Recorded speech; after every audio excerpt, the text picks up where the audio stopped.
When I started creating my business, which in part involves book coaching, I did what a lot of people do, and I took whatever clients came along. And as you might guess, that proved to be disappointing and frustrating on both sides of the equation. So what I would occasionally see is people who had this concept, and they were just enamored with the concept and the idea of having a book, and oh, it's going to be a movie and all of this. And I think we all have those visions, and that's great. Like, I don't ever want to fault anybody for that.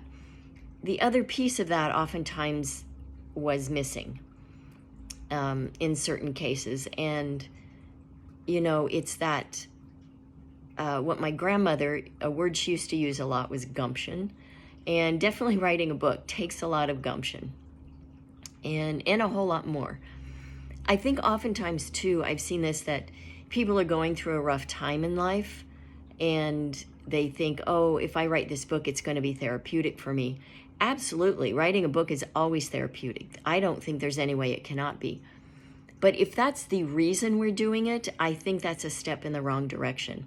I think better to just go off and journal for a while, because journaling is not writing, I'm sorry to say, and that's probably going to piss a lot of people off. I'll do a video later about what I mean by that. I think in some cases it's better to just go off and journal for a while. Writing a book requires something else, and I like to think of it in terms of creating a relationship and maintaining it. So if we're going to have a relationship with someone that we care about deeply and we want a future with, our primary concern, in my mind, should not be, what are they going to give me? Absolutely, we want to know that they're going to show up in ways that we need and that support us and all of that. But I think a better, deeper, more important question is, what am I bringing to the table to make this successful? And I think that's really true with writing a book. We have to know what we're bringing to the table so that we can follow through. I also think writing a book and just honoring our creative impulse is an act of self-love. And so I really try to put that forth in the very beginning stages of working with people, that this is an act of self-love. So how are you going to show up for yourself so that you can be a success?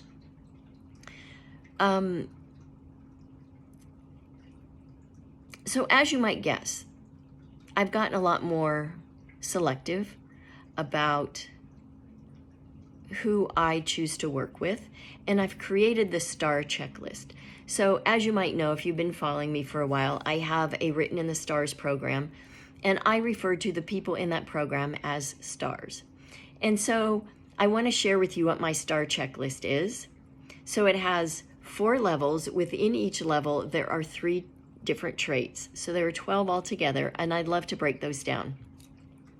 So S stands for smart, sentient, and steadfast. So I'm not looking for a particular kind of smart. Everybody is smart in their own way. So what I like to know is that if we're going to work together, are you aware of the kind of smartness that you possess? And are you aware of how you can use that to write a book? Sentient. Are you tuned in to yourself, to the energies around you, to other people, to the energies of the universe? All right? Do you know how to use those to your benefit? Are you steadfast? Are you a person who sees things through, even when they get difficult? Are you a problem solver? Are you willing to learn ways to work through obstacles to get something done? T stands for thorough, thoughtful, and trustworthy.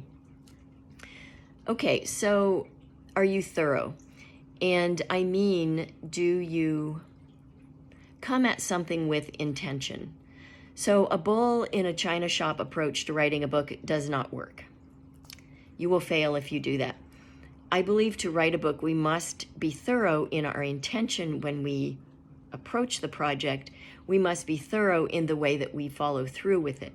And so that means, are you thorough in terms of implementing recommendations I might make? Are you thorough in trying things to see what might happen? Are you thorough in the way that you write? There's the, brain dump on the page. Then there's the real writing. That's the reworking things, reconsidering things. There's thorough in terms of structure, paragraph structure, overall book structure. There's thorough in terms of syntax. That means sentence by sentence, word choice, grammar, punctuation, all of those things. Not all at once by any means, but we must, when we write a book, we must go through these in different levels at different times. That's the kind of thoroughness I'm talking about. Thoughtful. Again, do you come at this with intention? Are you thoughtful in the way that you do things, in the way you create things? Are you thoughtful in the way you show up for other people? Are you trustworthy? If I work with you, if you are written in the stars, can the people in the group, can we trust you to show up when we have gatherings, appointments, meetings scheduled? Can we trust that you will show up consistently, not just showing up for each meeting, but in the way you show up as a person? Are you trustworthy in that way? A stands for accountable, awake, and aspiring. So do you take accountability for your own success?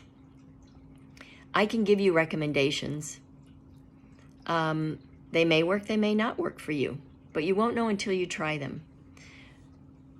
Are you accountable in terms of knowing that the end outcome is up to you? Are you willing to take that kind of accountability? And this is not to say that, I expect to be given slack if I don't show up, because I will show up. I do show up. And if I'm not able to, for some outlandish reason, I show up when I'm sick.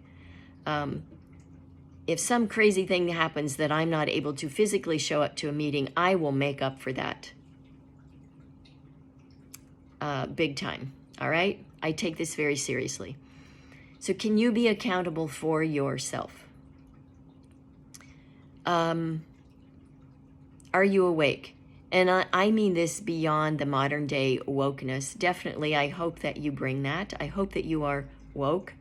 But are you awake in terms of who you are, why you're on this earth, what you're here to do? Are you awake inside yourself to yourself? Are you aspiring? Do you aspire to achieve things like write a book? Things that may seem unfathomable. Unfathomable. Are you able to envision things like that? And do you have the faith that you can learn how to make them happen and see them through? So to me, that's what aspiring is.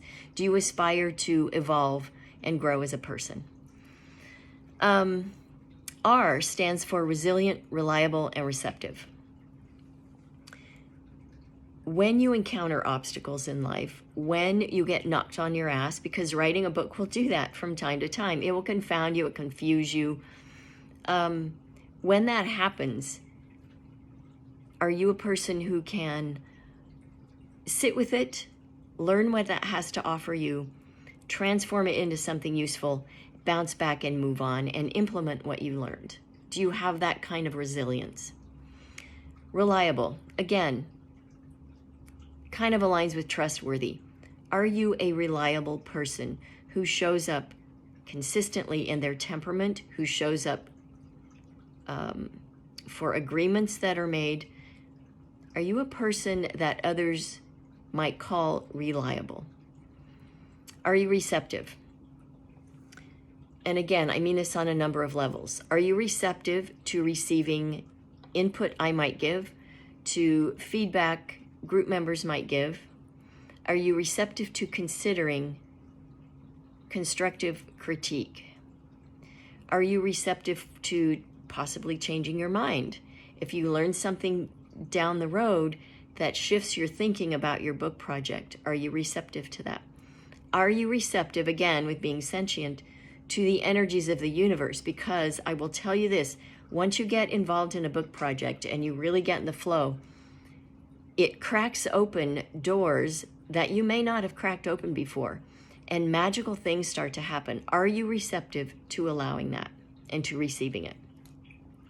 So when I was teaching college students, I coined this term that I call compassionate pragmatism. And this means that I bring so much compassion to the project of helping people write. I know what a confounding process that it is.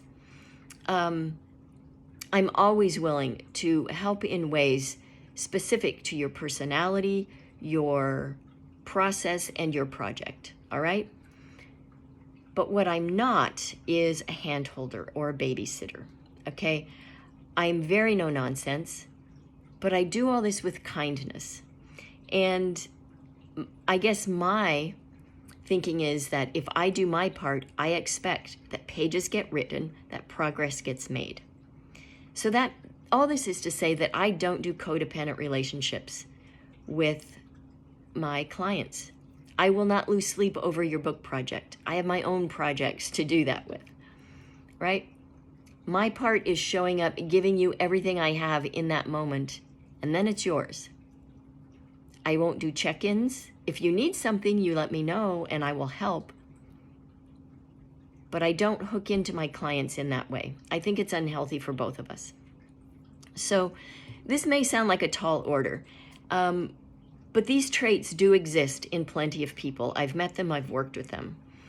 And if you're one of them, I would love to meet with you and hear about your book visions and share with you services, products that I have that can help you do that, all right? So if you're interested, and if I don't sound like too much of a hard ass to you, I would love it if you'd follow the link in my bio and schedule a discovery call with me. And this will be a 30-minute call that we have. And, you know, like I said, I will share with you some things that I offer.